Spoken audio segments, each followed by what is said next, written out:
I think I'm dealing with it okay. I'm so lucky. I've had, no sickness myself, and people around me haven't. I've lost some people for different reasons, but I am, for the most part, just hanging tight. I think I have not experience with this, but I have experience with waiting in my life.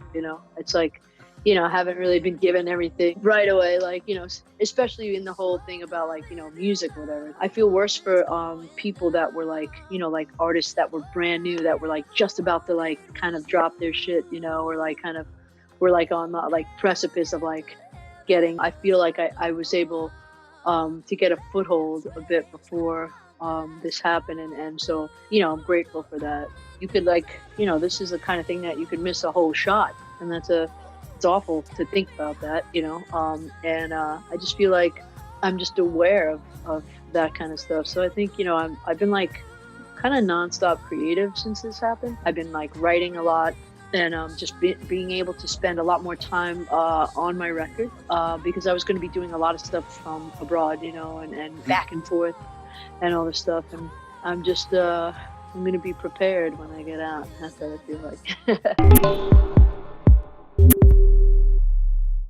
One of the things that like really helped me to write songs, even when I'm not quote unquote inspired, when I was like, just writing songs for other people as a job, that was like the only, like, that was how I was making a living. There not being for myself, and had to come up with ideas constantly to write. There was no like kind of like, oh, you poor artist, like go see a movie and relax. Don't worry, if you're not inspired, it's okay. We'll do it tomorrow. When you're a writer, they're like, you better have a song done by then today because we need songs. And they didn't really care. And it wasn't like, and if you were like coming out of sessions with no song done, you weren't like going to be that sought after as a songwriter. So I feel like I got very used to just like writing through. Maybe it wasn't like a great song every time, but like, just other things, just like keep output felt like that was the way to get to other songs. Like sometimes a song, I could see songs, I've said this stuff before in interviews, but I could see songs that are stepping stones to other bigger songs.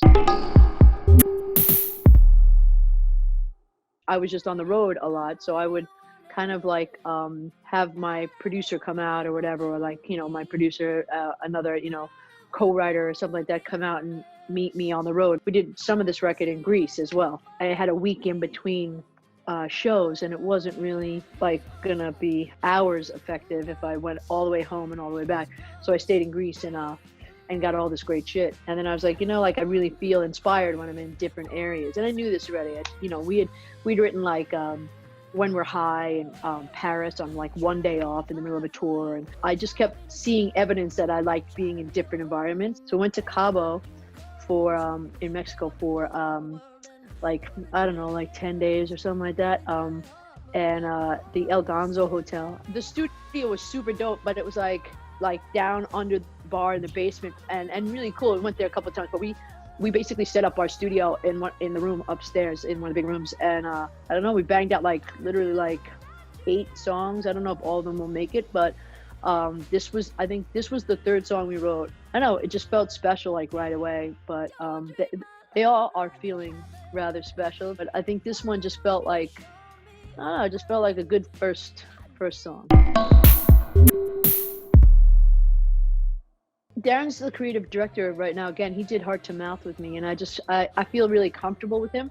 He did like, the Girls Go Wild video and stuff, and I just felt really like I wanted to kind of, I feel like when I have success with somebody, or like I feel like I did, or I felt good about it, I like to try it again, see where we're going, And he just got like, he was great to get this video done at this time, especially, not only from his talent, but like the fact that it was one of the, I wouldn't say the first, because I don't know who else did it, but it was like, it was a few weeks ago and nobody was making videos really, and it wasn't a great time to be hiring people and to have to deal with like the distancing and everything. So we did it all in one afternoon, and I'm in this beautiful landscape, and then there's like 20 people around me with masks. It's like, it was very surreal. It wasn't like because I mean, even without masks, it's weird to be like, kind of acting, and you're alone on the prairie.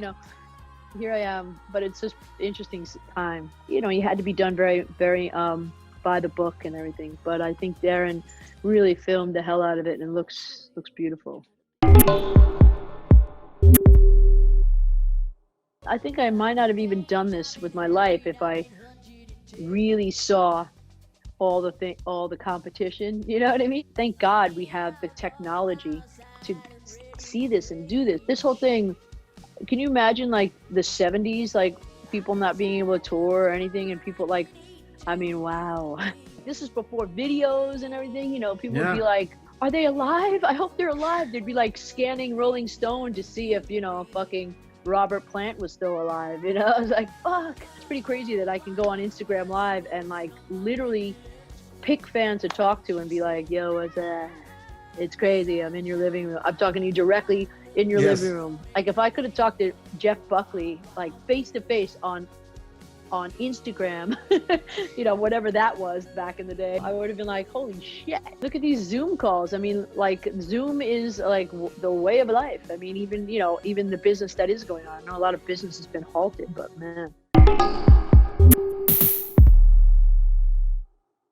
I mean, it's real and it's not going away, and it's something that we have to chip away at like every day to try to undo everything that's been done, you know, and, you know, kind of dismantle so much that's there, and then kind of build a new way of thinking about things and a new way of acting on things. And we have all these people that don't want that, you know, so we're in it right now. In my lifetime, you know, this is as intense as it's got, and it needs to. I mean, we can't keep going like this. We can't move forward as a society without equality.